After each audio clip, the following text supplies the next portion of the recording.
This is the Collector Car Podcast, the home for the auto enthusiast. Join Greg Stanley as he applies over 25 years of insights and analytical experience to the collector car market. He will interview the experts and throw in some fun stuff as well. Hey, it's Greg with the Collector Car Podcast. Just going to cover a few things here, especially after the RM Sotheby's auction at the Taj Mahal Garage in Dayton, Ohio. I was there in person, took a bunch of pictures, posted them on Instagram at the Collector Car Podcast if you want to check it out. We'll go over but most of the lots here in a second because the results were really quite interesting. But before that, I'd like to say a special thanks to the Sports Car Market, my favorite magazine. They are now our platinum sponsor, so I'll have access to all of their wonderful information they have available, and I will incorporate that into some cool insights on different car brands and how the marketplace is doing overall. And coming up soon, I will have a deep dive on Fox Body Mustangs. So I don't want anyone to think that this is all about Porsches all the time, because it's not. It just happens to be the way things fall recently. So we will explore other cool cars here in the near future. So another thing I wanted to give a shout out for is that I'm acting as a selling agent. Honestly, it kind of happened organically. If you've been following me, you know I recently listed a 1965 54-year ownership Corvette Convertible on Bring a Trailer recently. This was a fun and interesting process. It was actually a car I was pursuing for a number of years, and when it came time for the opportunity, when it actually came up for sale, I was unable to buy it, and they asked me if I would represent them, and I said, sure, why not? So that was a great, fun experience. If you check out my handle on Bring a Trailer is Revved Up Motors. So if you check that out, you can see my Mustang that I sold over a year ago. You can see the Corvette that technically was a no sale, but I got it sold within 2 minutes of the auction ending, and now it's with its happy new owner in the Dallas, Texas region. I'll do a little bit of an overview of how the whole process went here shortly on a future podcast. Another Corvette coming up for sale that I'm representing will be on Bring a Trailer possibly by the time that this airs. It's a 1969 Corvette Convertible, another convertible, but this one's a big block 427, 390 horse, 4-speed car. Really original and amazing. So it's been owned by the same owner since 1983, and it's unrestored. So it's got a lot of paint nicks, but it's a cool car with about 53,000 miles on it. And it's very original. I posted 3 videos on YouTube, kind of the walk around, the driving experience, and that will be there shortly. So that's another great car. And then I have a 56, I believe, Thunderbird coming up soon. So if you want any help in selling your car, just shoot me a note. You don't actually have to be in the Cincinnati, Ohio area. I just consulted on a collection out of Richmond, Virginia. So just shoot me a note. You can reach me at thecollectorcarpodcast.com, or you can DM me directly at the Collector Car Podcast on Instagram. So looking forward to hearing from all of you and your cool cars. So just a quick note of some recent visits I've been able to participate in and post some pictures on Instagram. These are in no particular order, but I found myself outside of Albany, New York, and I took that opportunity to visit Unobtainium. So they deal in really rare Porsche parts. So a really cool place. Picture a barn in the country with all sorts of 356s sitting outside in various states of disrepair and 9/11. So there was some really cool stuff there. I asked Adam, what was the coolest part you had in your entire collection? And he took me into the back room. It's actually the worst picture I have on Instagram because it was kind of dark in there. But he took me into the back and he showed me a frame picture, not a picture, but it was the seat cover to like the third Gamoon Porsche ever made. So those are the earliest of the early Porsches, and he had the original seat cover and he framed it, and it's in his office, which was really, really cool. So I took that picture. The picture's horrible, but if you zoom in a little bit, you can see what it is. And there's a little black and white picture in the corner of the actual car. Beyond that, there was some other cool stuff there. There was a 912, I believe, 69 or so, and it was from Florida. It needs a total restoration, some rust. But what was really cool when you opened the glove box door, it had all of the original documentations, including the, I'm drawing a blank on it right now, the metal card that had all of the original owner's information. So that was really cool to see. I took some pictures of that. And then you had another 911, I think it was a 67. And this one was owned by like the king of Saudi Arabia or something like that. He showed it to me. He didn't know it until he bought the car and tracked down the ownership information. Or, I don't know, one of those countries over there in the Middle East. And what was cool about that car is it was a paint to sample color, some type of silver to match his 904. And he actually had a picture of the king or the prince next to both cars, both the 904 and the 911. So that one's due to be restored at some point in the future. After that, I was able to go to Hardwood Motors outside of Cleveland. This is a kind of like a consignment / dealer of collector cars. Really nice guy. Gave me a full tour of the place. The coolest car there was a 1969 Superbird he had out front. I posted some pictures on Instagram. And if you don't follow me now, I would recommend you do. I'm using the Instagram stories feature where I do a little video, 1-minute video, and it's only there for 24 hours. And I did a video of this Superbird. What was cool about this car is technically it's never had an owner. It's never been titled. Unrestored original 440. I think I had a 3-speed on the column, so it wasn't the 426 4-speed car, but it was still a really, really cool unrestored original and never titled. So it was in the original dealership family forever. I guess the dealership closed or something else, and it's still in the family's possession. And now it's for sale. Now it's for sale at a fairly steep price. I think it was around $189,000. But if you consider you will actually be the first owner and have an unrestored real Superbird, I don't know. What kind of price can you put on that? So that was really cool. They had some cool stuff in there. When I went to the local Cars and Coffee down the street here at Liberty Center north of Cincinnati, I saw another really cool car that I'm hoping to buy one day. Well, we will see. It was a first-generation Miata. I believe it was a 1991, and it only had 25,000 miles on it, and it looked really, really nice. The issue with the car, is, as it had recently been at auction, is that it had hail damage, and everything had been fixed except for the hood. And because of the hail damage, and I don't totally quite understand this, it has a rebuilt title instead of one of the other types of a salvage title. So I'm not quite sure. I know that affects the value of the car, but the guy that bought it said he would be selling it soon. So I'm going to take a look at that and see if it's worth it. It's not often you come across a 25,000 original mile first generation Miata, and those prices are starting to go up. And the next place I was able to visit was Mecum Auction in Louisville. It's spelled Louisville, but you always get beat up. Even when you say Louisville, they say that's not right. So I don't know. You got to consult with the locals when you're trying to pronounce that. So anyways, went to the Mecum auction there. First time being at that auction. I go to Indy every year. Indy's huge. It's massive. There's some really high-end collections that are sold through that venue.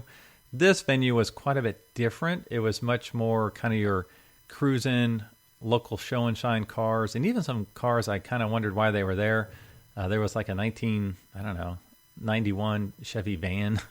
So I guess they're becoming collectible. I don't know. I want to think a van would be in there. So the quality of the car wasn't quite as high, but it was much more achievable, meaning the dollar price points were a lot lower. And there was a lot fewer cars. I mean, I say fewer. There's probably still 1,100 to 1,200 cars there. So watched a lot of those went through the line and took some pictures there. So getting to the Taj Mahal Garage auction. So a little bit of a history on this. RM Sotheby did a wonderful job. I met quite a few of the car specialists while I was there. And I went to this place about 4 or 5 years ago. So the story is John Dixon was the guy that started it. He was the founder of Rent to Own, I believe. And so he put a lot of his disposable income into cool Porsches and VWs. So it's an amazing place. It was a building downtown Dayton. The guy put all of his effort and time into this. It was like the ultimate man cave. Numerous rooms. He had quite a sense of whimsy and a little edginess to him. There were hand-painted murals across a lot of the walls. And I'll post some pictures on Instagram, but picture like a city street, and he put in all sorts of caricatures. It could be everything from the Blues Brothers to Goofy to Mickey Mouse to celebrities. I think Donald Trump's on there somewhere. And just a lot of fun. Great sense of humor, great whimsy in this place. And he had all sorts of cool stuff. He had like half of a 911 front end coming out of the wall. And if you looked in the window, Bill Clinton was driving it. And I think it was like at a beach scene. So you had bikini-clad models there. And you had like Marilyn Monroe all painted on the walls. Just amazing mural work done. And then he He had all sorts of memorabilia. He had a lot of stuff upstairs on the second floor, including some classic arcade machines, and he had Porsche pool tables, all sorts of cool signs, automobilia, all sorts of neat stuff. And so unfortunately, he had passed away, I would say 5 or 6 years ago. So I never actually had a chance to meet him. And I did go there when it was functioning as an event center for a Christmas party one time. And that was the first time I was exposed to any of this. And so I was just blown away. I think I wasn't even engaged in the party. I was just walking around and drooling over everything. And I had the local guy who was the manager give me a kind of behind-the-scenes tour at some of the rooms that weren't open to the Christmas party. So wonderful, amazing time. It's been up there for years.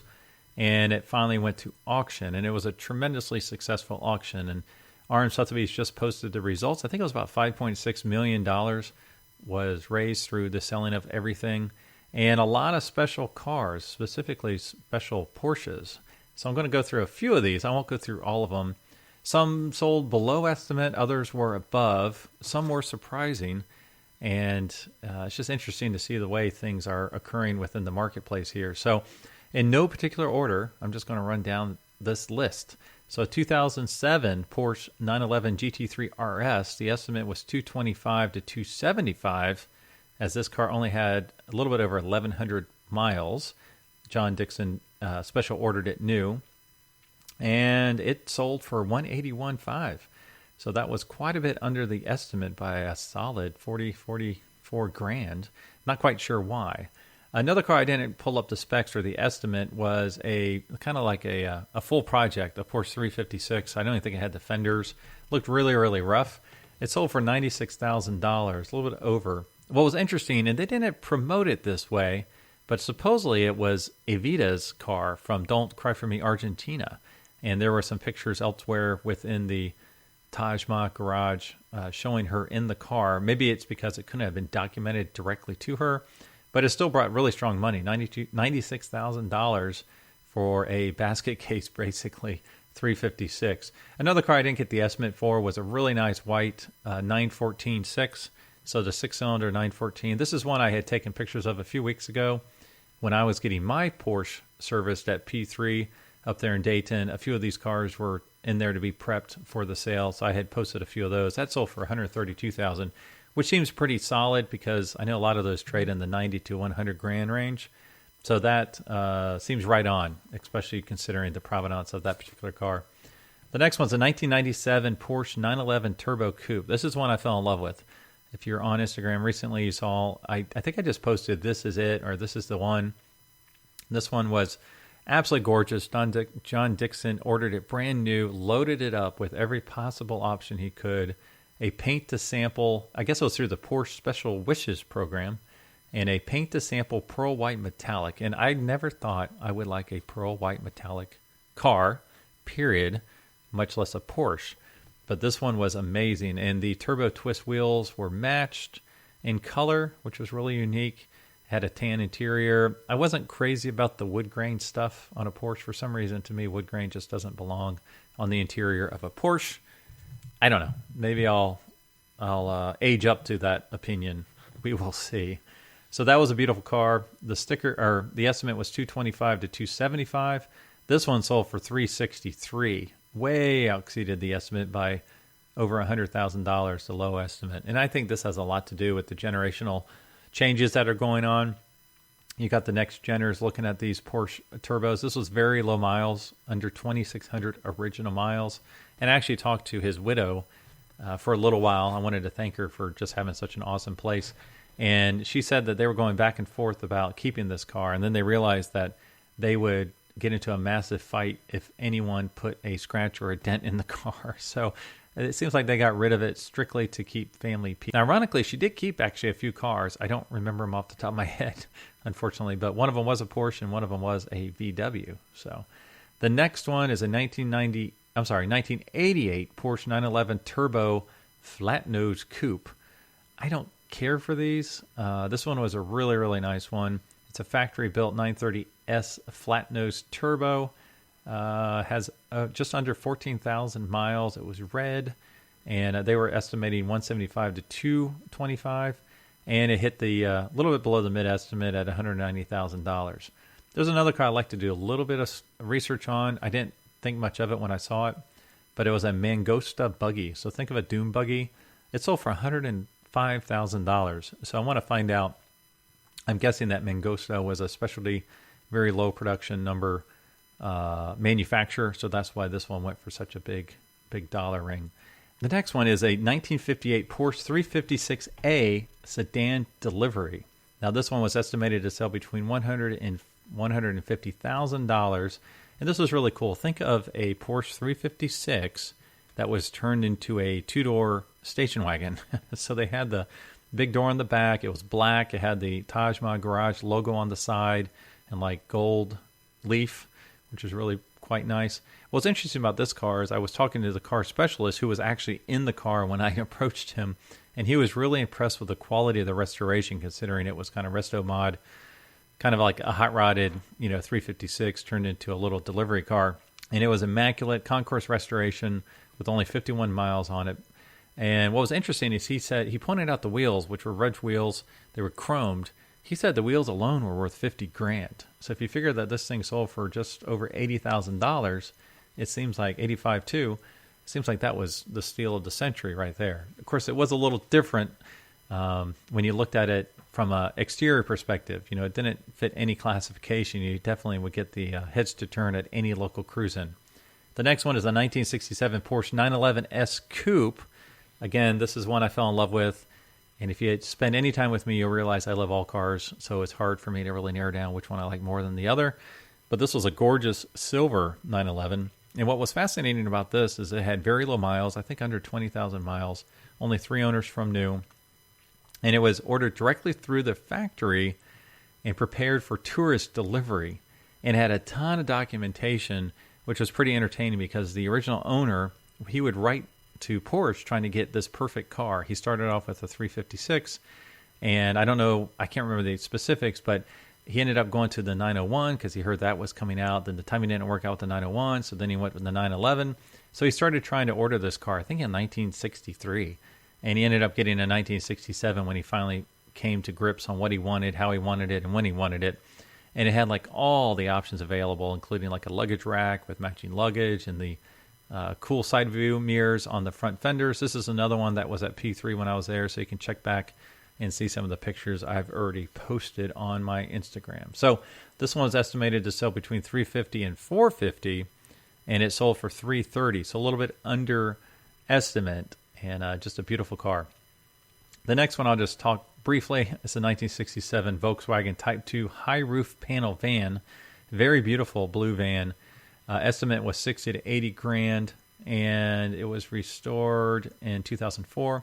Only sold for $50, so sold under estimate. I think what was kind of funny about this, and I took pictures. I don't think I've posted them yet or not, but John Dixon had a little bit of a unique sense of humor. Some of his humor could be considered edgy, and I just remember there was a cartoon hot dog on the side, and I don't remember what he was saying, but I think it was kind of edgy. So if you were looking to buy this and you didn't agree with his humor, it might have taken a little bit of the price off the top of that. So the next one's a 1981 Porsche 924 Carrera GTS Clubsport. Now this one was, I think, the highlight for a lot of folks at this sale. This is the next gen car. When I talked to 3 of the RM Sotheby's car specialists, I wanted to find out what's your favorite car in this collection.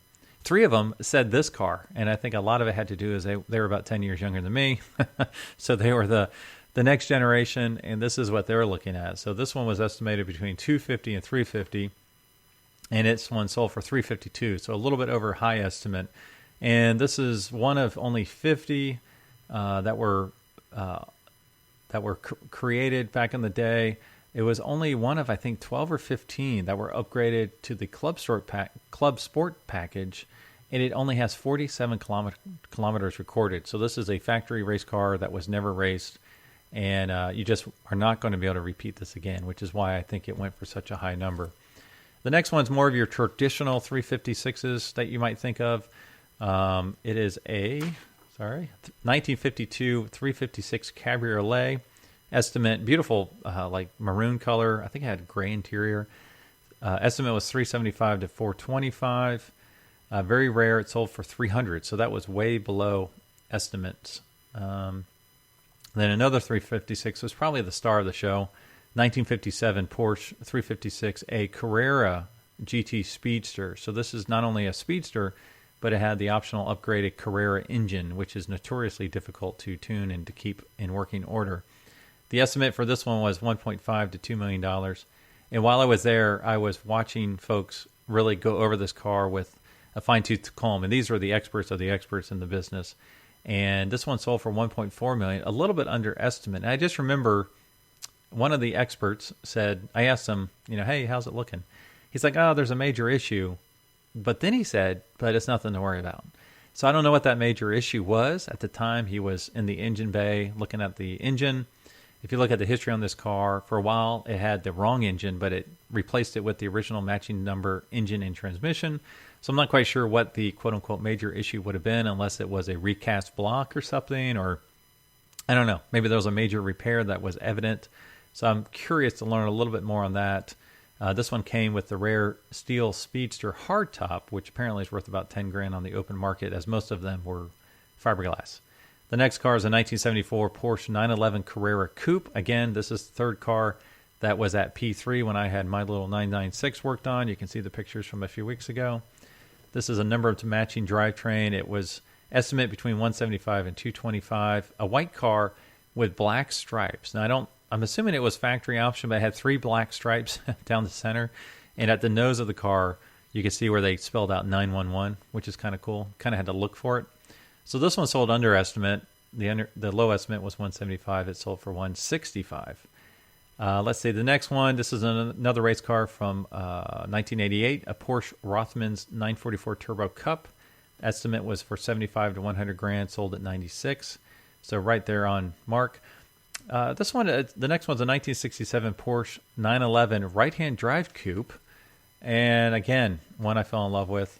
This one had less than 4,000 miles. It was a beautiful white, and it had the chrome Porsche hubcaps, immaculate condition, right-hand drive, black interior. It has, I think, I might be wrong on this, but I thought it had one of the only factory documented AC units, or it was a factory installed AC unit. And estimate was 150 to 200, and only sold for 107. So I don't know quite what happened there. It might just be the right-hand drive. Folks don't want that for their fun and enjoyable Porsche here in the States. And then we had a 1953 Porsche 356 Limousine Custom. This is the one that is the artwork for this particular podcast, if you want to pull that up. This one was estimated to 150 to 250, and it sold for $203,500. So this is a one-off custom 356 Limousine, a gorgeous, like ivory white, very detailed, just beautiful car. Just one you won't see often. I don't know what you would really use it for, unless you have 15 Porsches and you want something different and special. And a couple other last-minute notes here. There was an iron bug. I forgot the exact verbiage, but this was one of the 22 or 24 VW Beetles that were built as part of the 1968 Olympics that were in Mexico. So this artist built 2 of them for the Olympics in Mexico in 1968. And basically, picture all the body panels are off, and the body panels are now consisted of wrought iron in these very decorative styles, shapes. And you can actually see through the entire car, which is really cool. They're white. So he made 2 for the Olympics, and then I think it was 22 or 20 were made for customers. So very rare car, very cool car. A friend of mine was trying to buy this particular one. It was not to be, as it sold for $77,000, which if it is one of the 22, 24, I can totally see it. If it was a one-off other, that seems kind of expensive. And the other one I kind of want to find out. I don't know what it sold for, but I want to find out. There was a really nice Porsche sign, pretty big, about 3 feet tall, 2 feet wide, I don't know. Originally, it was estimated to go between $8,000 and $10,000, and then when I was there, it was estimated to go between $12,000 and $15,000. So it really popped up in price between the initial projections and the day of. So I want to see what happened and what that thing sold for. So again, as a reminder, you can check out all of this on www.thecollectorcarpodcast.com. Follow me on Instagram at The Collector Car Podcast.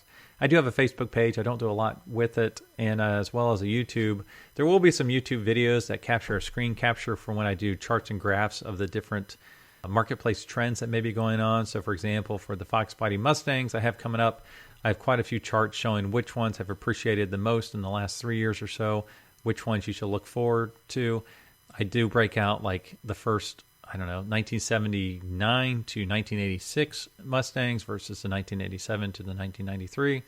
So just trying to see what's selling where, what I would recommend as an investment potential going forward. Thanks for listening in, and be sure to tune in next week. Thanks for listening to the Collector Car Podcast. Don't forget to give us a nice rating on iTunes and be sure to follow us on Instagram and everywhere else at the Collector Car Podcast.